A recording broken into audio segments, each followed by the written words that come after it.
The glass tower of Halston Dynamics gleamed against the morning sky, each pane reflecting the cold precision of the world it ruled. Inside, the hum of success moved through carpeted floors and temperature-controlled offices. Executives adjusted cufflinks, assistants whispered over Bluetooth headsets, and stock tickers ran like lifeblood across the lobby screens. It was a world that rewarded appearance, confidence, and conformity, a place where power came in tailored suits and legacy surnames. And into this curated world stepped a woman no one had prepared for. She arrived without ceremony, her name not trending, her image not splashed across finance blogs. She carried no designer briefcase, wore no name tag lanyard. Her suit was charcoal gray, pressed but plain, her shoes flat and quiet. Her skin was dark, her presence unshaken, and her walk carried the stillness of someone who had walked through storms. Security didn't recognize her. Reception greeted her like a vendor. Her name, Amara Lewis, wasn't one the front desk had been trained to remember, and yet it now sat atop the official registry of Halston Dynamics as interim chief executive officer. She had received the appointment less than 72 hours earlier, a carefully orchestrated vote of no confidence that had swept through the shareholder ranks like a silent revolution. Years of inflated projections, bloated contracts, and boardroom egos had caught up to the company's gilded interior. While the press continued to paint the board as unshakable, the numbers told a different story. And behind those numbers stood Amara. She hadn't come from the inner circle. She wasn't part of the golf club elite. Her background was in logistics and strategic dismantling, brought in by investors to quietly clean up sinking ships. She didn't chase recognition. She executed missions. And this time, the mission was to rebuild Halston from the inside out. The elevator ride to the 27th floor was uninterrupted. She passed through the executive wing unnoticed at first, the receptionist offering only a distracted glance before asking her to wait in the side room. Amara politely declined, handed over a single folder, and entered the conference room without knocking. Inside, the full board sat with coffee cups and leather binders, chatting with the languid ease of men who believed the world answered to them. They barely looked up. She took a seat near the head of the table, opened her folder, and waited. One of the directors eventually turned to her, lips curled slightly. "This is a closed meeting." She looked at him, then at the others. None recognized her. She didn't speak, not yet. The chairman cleared his throat, gesturing toward security at the door. "Miss, this is not the press conference room. This is for board members and executive staff only." Amara slid the folder across the table. Inside was a certified letter, legal signatures, and the stamped approval from the shareholder committee. A single sheet of paper that shifted the power dynamic of the room with more force than a hurricane. The silence was immediate. One by one, the board members leaned in, reading the letter like it was written in fire. Some recoiled. One swore under his breath. The chairman paled. "No one told us," he began. She finally spoke. "I don't need to be announced to begin." It wasn't a threat. It was a declaration. The directors blinked. Their hierarchy had been flipped and they hadn't even seen the wave coming. Amara stood, collected the folder, and calmly placed it back in her bag. "This is not a meeting," she said softly. "This is an audit." She nodded once toward the assistant outside the room. Within moments, a paralegal entered with sealed folders, exit packages, pre-reviewed by legal, bearing each director's name. The storm hadn't arrived. It had been sitting at the table the whole time. The sound of the door clicking shut behind the paralegal echoed like a gavel through the boardroom. No one spoke. The sealed folders on the table were not symbolic, they were legal. Amara had placed each one with quiet precision, like a surgeon laying instruments before an operation. The board members, who once spoke over her presence, now stared at their names printed on envelopes that foretold their exit. But power doesn't surrender without resistance. The chairman, George A. Colburn III, a man who had built his identity on prestige and intimidation, pushed his folder aside like it insulted him. His voice, practiced and polished, cut through the tension as he leaned forward with the false confidence of someone trying to reassert control. "This is absurd," he said. "The board structure is protected under internal policy. There are procedures." Amara stood still, arms calmly crossed in front of her. Her expression didn't change. She had anticipated his defense, rehearsed it before this moment ever arrived. George wasn't used to being spoken over, least of all by a black woman who didn't flinch when challenged. She slid another document across the table, this one bearing the signatures of the majority shareholders along with compliance clearance from the regulatory body overseeing corporate transitions. Every checkbox was marked. Every loophole sealed. There was no corner left to hide in. George's bluster faded, but others found their voice. Another director, pale and sweating, tried a softer tactic. "This isn't personal," he began. "We're just surprised. The company has legacy frameworks, and with your unorthodox entry." Amara didn't blink. "My entry is not unorthodox. It's overdue." The room held its breath. There were still those among them who didn't grasp the finality of the situation. They believed this was a bluff, a negotiation ploy. That any moment now, the real CEO would walk in and defuse the drama. But no one came. The legal team entered next. They carried contracts and witnessed acknowledgments. Every board member's employment agreement had a clause buried in pages no one ever read that allowed for expedited removal in the event of catastrophic financial failure under shareholder majority vote. That failure had already been documented, and the vote already passed. Amara didn't raise her voice. She didn't need to. She let the silence fill the room between each signature. One by one, the directors signed their resignations, some with red faces and trembling hands, others with cold stares of defeat. George was last. He took longer. When he signed, he pressed the pen hard enough to pierce the paper beneath. Still, she remained composed. Once the documents were collected, Amara opened her laptop and connected to the company's internal system. In front of them, she logged into the CEO console. The system didn't reject her credentials. It welcomed her. She turned the screen toward them. "I'm not here to argue," she said. "I'm here to lead." The board members, now former, sat motionless. Some avoided her gaze. Others held it, angry, resentful, but powerless. She walked toward the window overlooking the city. This wasn't revenge. It was restoration. This company had long lost sight of what leadership meant. It had traded vision for vanity, performance for perception, diversity for decorum. And she had come not to patch the cracks but to replace the foundation. Downstairs, no one yet knew what had occurred on the 27th floor. But soon, the announcement would go live. The company would have a new CEO. And she would not look like any that came before her. Because she didn't come to fit in. She came to rebuild the system that kept people like her out. By the time the sun reached its peak above the skyline, the press release had been scheduled, finalized, and quietly sent to every major business outlet and tech publication in the country. It bore a headline no one expected. Halston Dynamics appoints first black woman CEO amid historic restructuring. In less than 20 minutes, the company's name began trending first in finance circles, then across broader media. Some outlets praised the move as visionary. Others speculated about hidden crises. But all of them featured one photo, Amara Lewis standing alone against the backdrop of the company's minimalist boardroom wall, arms folded, eyes steady, with nothing forced in her posture. It was the portrait of calm power, and it rippled through the halls like thunder. Inside Halston, however, the reaction was far from harmonious. Executives scrambled to adjust. Middle managers whispered nervously behind glass doors. Assistants rewrote bios. Employees watched the internal bulletin boards light up with memos, revised chains of command, and mandatory leadership briefings. The era of polished silence had ended. Something sharper, more human had taken its place.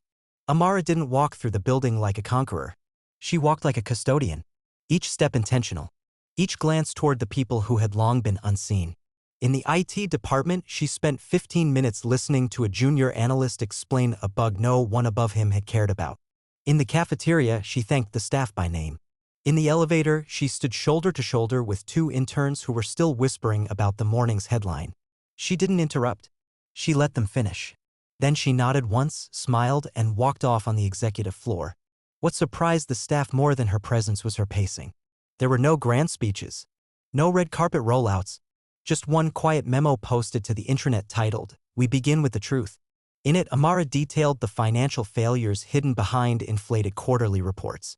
She laid out the human cost of a board that had prioritized dividends over employee safety. She outlined a plan not to reduce the workforce, but to empower it. And she included her direct email, no filters, no gatekeepers. That single message was read by 94% of the company in the first hour. Some felt fear. Others felt hope. But all felt something new, accountability. In the background, the remaining remnants of the old guard began to slink into corners. Several VPs requested emergency meetings. A handful tried to polish their reputations, issuing company-wide statements pretending to endorse the change. But the data betrayed them. Amara had already reviewed the whistleblower reports, the meeting transcripts, the exit interview confessions. Their time was ticking. She called a company-wide town hall for Friday. It wasn't optional. When the day arrived, the auditorium was filled to capacity. Employees stood shoulder to shoulder, some with skepticism, others with curiosity, all waiting to see if the new CEO would speak in corporate riddles or human truths. The lights dimmed. She stepped onto the stage. No podium, no teleprompter. Just a handheld mic and a gaze that swept the room not with dominance but with clarity. She didn't ask for applause. She didn't introduce herself. She simply said, "This place wasn't built for someone like me. So I'm going to rebuild it." And for the first time in years, the crowd didn't clap because they were told to. They clapped because they believed her. The applause from the town hall still echoed in the company's bones a week later. Not because it was loud, but because it was real. In a building long flooded with synthetic praise and curated language, the sudden arrival of honesty moved through departments like fresh air. Not everyone welcomed it, but no one could ignore it. Amara didn't return to the comfort of an ivory office or isolate herself behind layers of executive filters. She stayed on the move, walking floors, sitting in on meetings uninvited, reviewing systems and departments with the precision of someone who saw inefficiency as a betrayal. She asked simple questions that cut through years of corporate fluff. "What are you doing? Why are you doing it that way? Who told you that was acceptable?" And when the answers revealed a rot baked into the culture, silence, favoritism, bias, she didn't scold. She restructured. Entire divisions were reshaped, not by replacing people, but by elevating the ones who had been buried. Talented project managers who had languished under insecure directors were suddenly given new titles and new authority. Teams that had been mostly white and male saw new faces appear at the tables, not as diversity hires but as overdue appointments. Performance wasn't just redefined. It was remeasured. A team once praised for meeting deadlines was now challenged to assess their impact on customer experience. Departments obsessed with cutting costs were now required to quantify their effect on burnout and turnover. The old board had measured success in stock spikes. Amara measured it in stability and in the return of voices that had been long silenced. She created a whistleblower platform that actually protected whistleblowers, installed anonymous survey systems reviewed by a third-party agency, initiated open budget reviews where staff could see how departmental funds were spent, line by line. Her critics called it radical. Her people called it overdue. But change breeds fear, and resistance began to creep from familiar corners. The former CFO, who had survived the board purge by a hair, began to whisper to external investors, subtly undermining her. He sent flagged memos, tried to stall approval processes. Once he even cornered her in the executive kitchen, feigning concern. "This pace," he said, "might spook the market." Amara looked at him once. Just once. And by the end of the day, his resignation had been tendered. She didn't retaliate. She responded. Because her vision wasn't built on fear. It was built on legacy.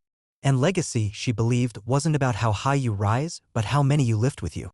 On a rainy Thursday, Amara hosted a closed session with every administrative staff member in the company, from janitors to front desk receptionists. No suits. No speeches. Just chairs in a circle and a whiteboard. She listened. Stories of being ignored. Underpaid. Overworked. One receptionist admitted she hadn't taken a vacation in 6 years because her supervisor made her feel guilty every time she applied for one. Amara wrote it all down. And in the weeks that followed, policies changed. Minimum PTO increased. Healthcare was expanded. An annual legacy grant was introduced where any staff member could apply for funding toward personal growth, from night school to small business seed money. She posted the recipients' names in the lobby. Not as a statement, but as a message. No more invisibility. No more looking like you didn't belong. Because in her company, success didn't wear one face. It wore many. Not everyone celebrated the changes. As Amara's vision for Halston Dynamics took root, those who had once thrived in its shadows began to feel exposed. The old power brokers, though stripped of their titles, still whispered in the industry's corridors. Former board members spoke to press under anonymity, calling her leadership aggressive and divisive. Opinion columns speculated whether her rise was performative. A niche podcast even questioned her credentials, suggesting she had bypassed traditional leadership paths, a euphemism as sharp as it was tired. Inside the company, the tension coiled tightly. A small but vocal cluster of senior managers, mostly untouched relics of the old regime, began to resist. They smiled during meetings but withheld approvals. They missed deadlines with curated excuses. In team huddles, they quietly seeded doubt, framing new policies as unstable, rushed, unnecessary. Amara noticed. She didn't retaliate. She documented. Her style wasn't dramatic. It was exact.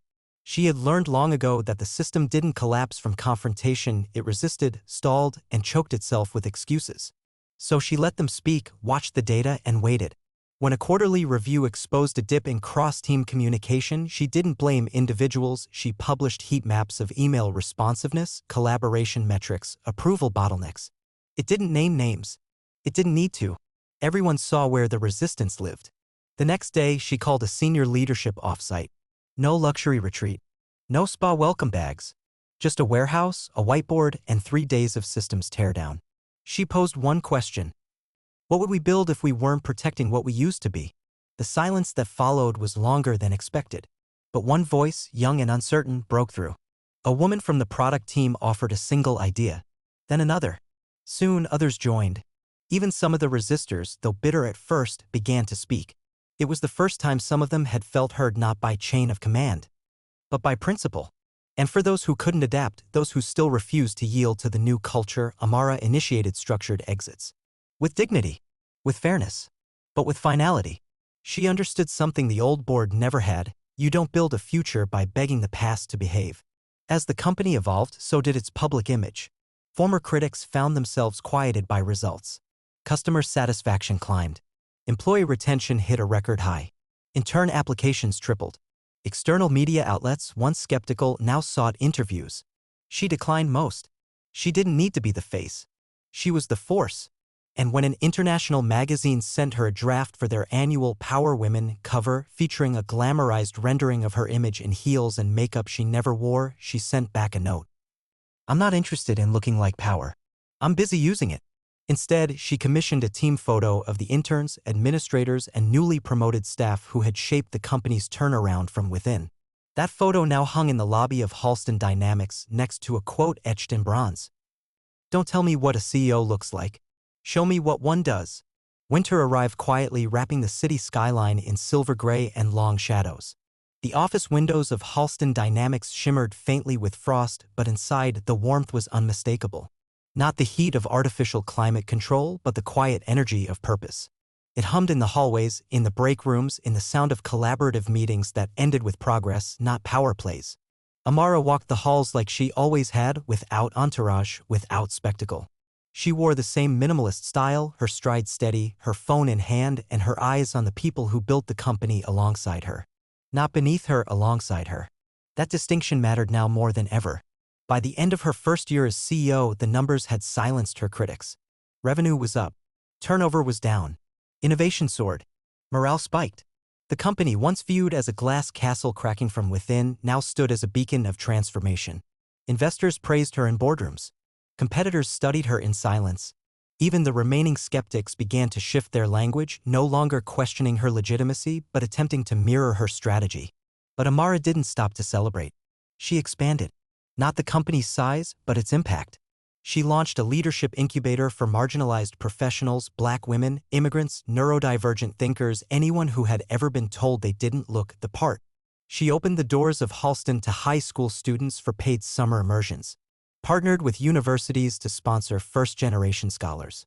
Launched a fail-forward grant for staff to fund bold projects that might not work, but just might change everything. And through it all, she stayed quiet in the spotlight. When a tech summit asked her to headline a keynote under the banner "Breaking the Glass Ceiling," she declined. Glass is only a metaphor, she wrote back. Real ceilings are built from belief. Instead, she nominated one of her interns, now a junior product lead, to take the stage in her place. The audience, confused at first, stood in ovation by the time the speech ended. Her leadership wasn't built for ego. It was built to multiply itself.